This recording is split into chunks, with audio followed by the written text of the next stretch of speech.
Good morning, good afternoon, good evening, good night, depending on, where you are in this world. God bless you. This is Gloria White coming to you from Utah, USA. Today we are continuing in the book of 2 Kings in the New Jerusalem Holy Bible, and we are in chapter 8, starting at verse 16. The reign of Jehoram in Judah, 848 to 841. In the 5th year of Jehoram, son of Ahab, king of Israel, Jehoram, son of Jehoshaphat, became king of Judah. He was 32 years old when he came to the throne, and he reigned for 8 years in Jerusalem. He followed the example of the kings of Israel, as the house of Ahab were doing.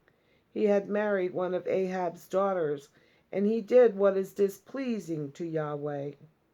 But Yahweh was unwilling to destroy Judah because of his servant David, and was faithful to the promise which he had made him, to leave him a lamp forever in his presence.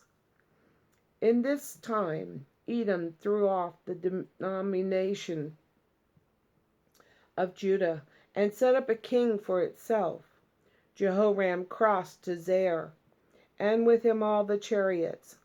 Under cover of dark, he and his chariot commanders broke through the Edomites surrounding him. The people fled to their tents. Even so, Edom threw off the domination of Judah, remaining free to the present day. Libnah also revolted at that time. The rest of the history of Jehoram, his entire career, is this not recorded in the book of the annals of the kings of Judah? Then Jehoram fell asleep with his ancestors and was buried with them in the city of David. His son, Ahaziah,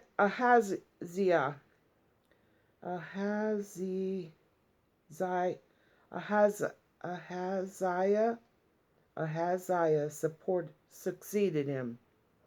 The reign of Ahaziah in Judah, 841.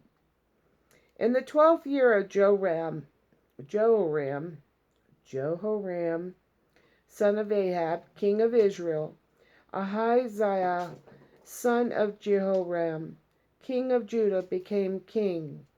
Ahaziah was 22 years old when he came to the throne, and he reigned for 1 year in Jerusalem. His mother's name was Athaliah, granddaughter of Omri, king of Israel. He followed the example of the house of Ahab and did what is displeasing to Yahweh, as the house of Ahab were doing, to whom he was related by marriage. He went with Jehoram, son of Ahab, to make war on Hazael, king of Aram, at Ramoth in Gilead. But the Arameans wounded Jehoram.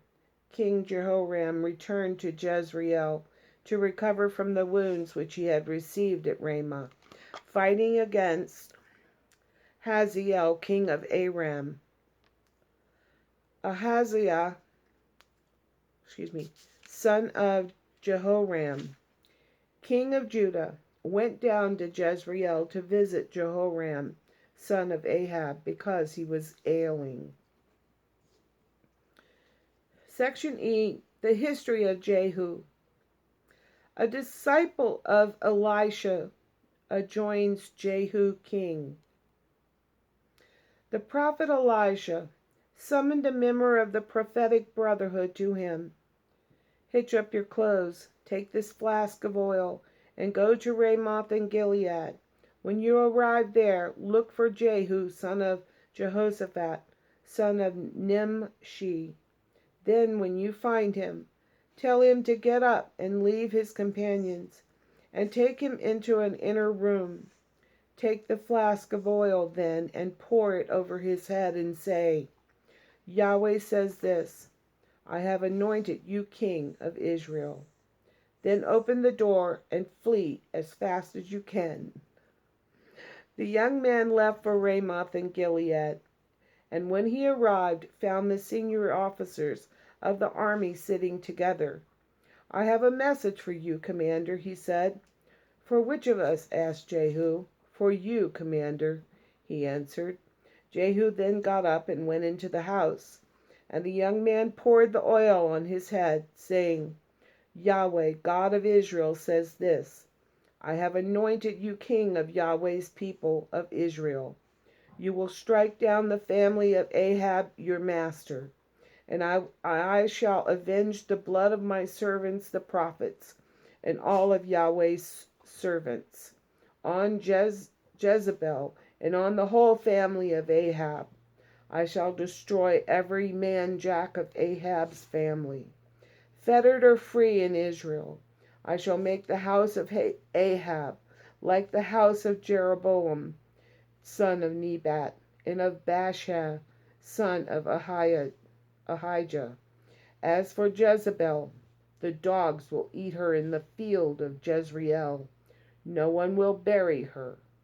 With this, he opened the door and made his escape. Jehu proclaimed king. Jehu came out of his master's office. "Is all well?" they asked him. "Why did this madman come to you?" "You know the fellow and how he talks," he answered. "Evasion," they cried. "Come on, tell us," he replied. "He said this and that to me. He said, Yahweh says, I have anointed you king of Israel." Whereupon they all took their cloaks and spread them under him on the bare steps. They sounded the trumpet and shouted, "Jehu is king!" Jehu prepares to usurp power. Jehu, son of Jehoshaphat, son of Nimshi, plotted against Jehoram. At the time Jehoram all Israel was holding Ramoth in Gilead against an attack by Hazael, king of Aram. But King Jehoram had gone back to Jezreel to recover from the wounds which he had received from the Arameans while he was fighting against Hazael, king of Aram. "If you agree," Jehu said, "let no one leave the town to go and take the news to Jezreel." Jehu then mounted his chariot and left for Jezreel. Jehoram had taken to his bed there, and Hezekiah, king of Judah, had gone down to visit him. The lookout posted on the tower of Jezreel saw Jehu's troop approaching. "I can see a body of men," he shouted. Jehoram gave the order, "Have a horseman sent out to meet them and ask, Is all well?" The horseman went to meet Jehu and said, "The king says, Is all well?" "What has it to do with you whether all is well?" Jehu replied. "Fall in behind me." The lookout reported, "The messenger has reached them and is not coming back." The king sent a second horseman who reached them and said, "The king says, Is all well?" "What has it to do with you whether all is well?" Jehu replied. "Fall in behind me." The lookout reported, "He has reached them and is not coming back.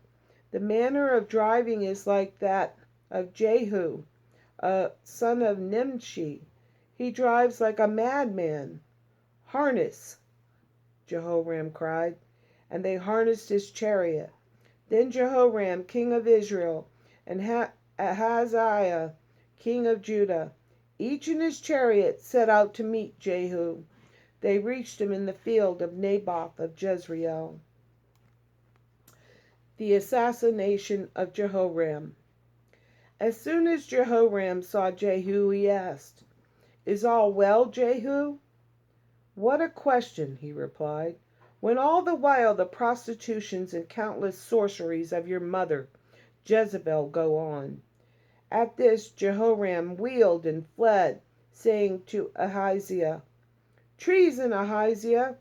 But Jehu had drawn his bow. He struck Jehoram between the shoulder blades.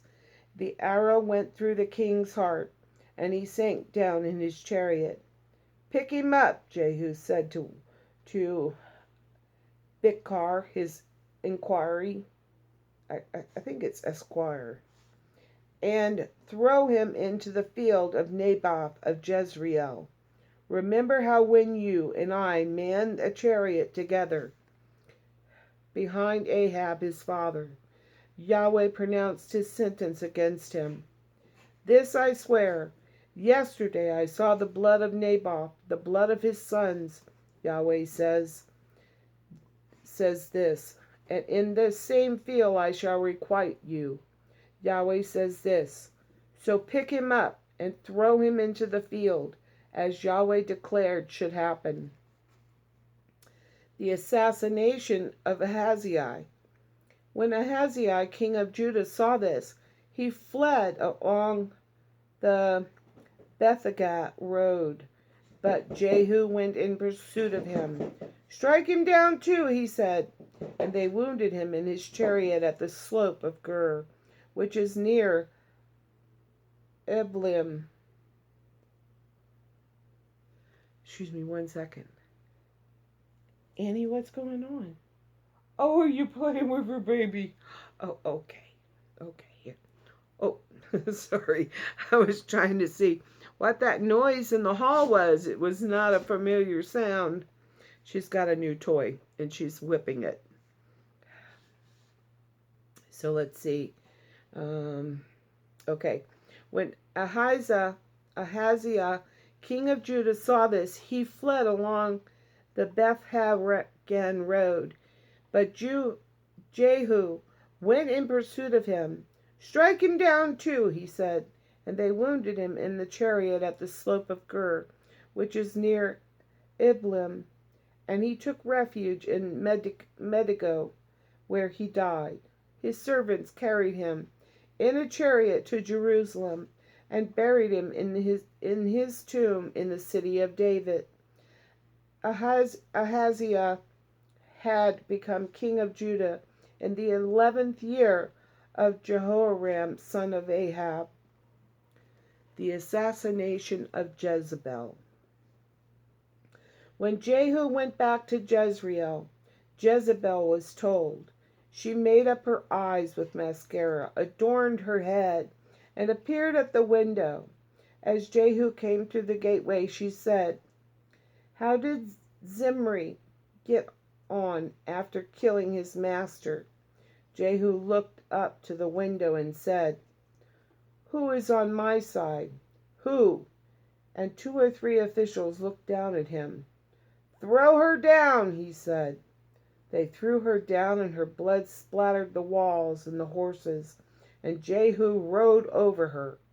He went in and ate and drank, then said, "See to this accursed woman, and give her burial. After all, she was a king's daughter." But when they went to bury her, they found nothing but her skull, feet, and hands. They came back and told Jehu, who said, "This is the word of Yahweh which he spoke through the servant Elijah the Tishbite.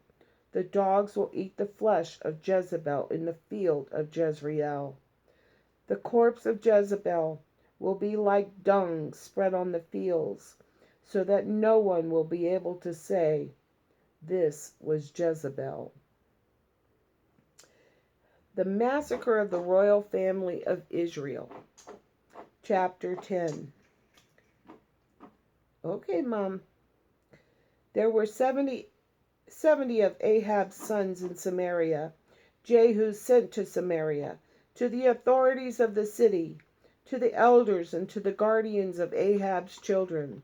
He said, "Now when this letter reaches you, you have your master's sons with you. You also have chariots and horses, a fortified city and weapons. See which of your master's son is the best and worthiest. Put him on his father's throne, and fight for your master's dynasty." They were utterly terrified. "We have seen how the 2 kings could not stand up to him," they said, "so how could we?" Consequently, the master of the palace, the governor of the city, the elders, and the guardians sent word to Jehu, "We are your servants. We shall do whatever you order us. We shall not proclaim a king. act as you think best. Act as you think best. Jehu then wrote them a second letter. He said, "If you are for me, and if you are prepared to accept orders from me, take the heads of the men of your master's family and come to me at Jezreel by this time tomorrow." There were 70 of Ahab's sons being educated there by the leading men of the city. When this letter reached them, they took the king's sons and butchered all 70 of them, put their heads in baskets, and sent them to him at Jezreel. The messenger came and told Jehu, "They have brought the heads of the king's sons. Leave them in 2 heaps at the entrance to the gate until morning," he replied. When the morning came, he went out and standing said to all the people, "No guilt attaches to you. I did indeed plot against my master and have killed him. And what about all these? Who struck them? Know then that nothing will fail to be fulfilled of the prophecy uttered by Yahweh against the house of Ahab. Yahweh has done what he said through his servant Elijah." Jehu then killed every member of the house of Ahab surviving in Jezreel, all his leading men, his close friends, his priests. He did not leave a single one alive. He's doing the Lord's work. He's doing the Lord's will. And sometimes it may seem hard, for us to follow what God has taught us and to live by those commandments and by his precepts. And it may be difficult to pray for our enemies, but these were God's commands to us through Jesus, his Son. So let's not ignore them, nor turn back for any reason. And as always, I love you.